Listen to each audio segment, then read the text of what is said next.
Сәлем достар. Бүгін біз баған түрінде көбейтуді үйренеміз. 468-ді көбейтем 2-ге. Ол үшін біз көбейту кестесін білуіміз керек. 8-ді көбейтем 2-ге. 16 болады. Бірі ойда. 6-сын жазамыз, бірі ойда. 6-2-ні көбейтем 12. Ойдағымен 13. Бірі ойда. 4-ті көбейтем 2-ге, тең 8. Ойдағымен 9. Яқты 468 көбейтем 2-ге, 9, 36. Енді 264-ті көбейтем 5-ге. Ол үшін біз 4-ті көбейтем 5-ге. 20. 0-ын жазам, 8 ойда. 6, 5-ім 30. Енді 6, 5-ім 30. Ойдағымен 32. 3 ойда. 2-сін жазам, 3 ойда. 2, 5-ім 10. Енді ойдағымен 13 болады.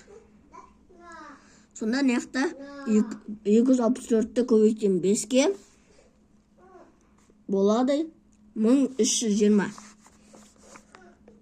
Енді 600-ді көбейтем 5-ге. 0-ды 5-ге көбейтеміз. Тең 0. 0-ды 5-ге көбейтеміз. Тең 0. 6-ны 5-ге көбейтеміз. 30. Яқты 3000 болады. Каналға тіркеліп, лайк басып кетіңіздер. Міне, достар. Мәсте бір көрсетіп жерін тағы да. Міне, достар. 8-ді көбейтем 2-ге. 16. Бірін жазамыз. 6, 2, 12. Ойдағымен 13. Бірі ойда. 4, 2, 8. Ойдағымен 9. Енді тағы да 264-ті көбейтем 5-ге. 4, 5-ім 20. 2 ойда. 6, 5-ім 30. 32 ойдағымен. 2-сін жазам, 3 ойда. 2, 5-ім 10. Ойдағымен 13. Сонымен 1320 шығады. Енді 600 көбейтем 5-ге. Достар, бұдан мысалға 0-ды 5-ге көбейтеміз.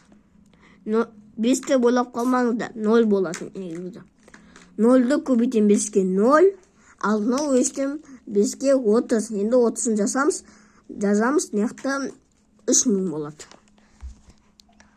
Каналға тіркеліп, лайк басып кетіңіздер.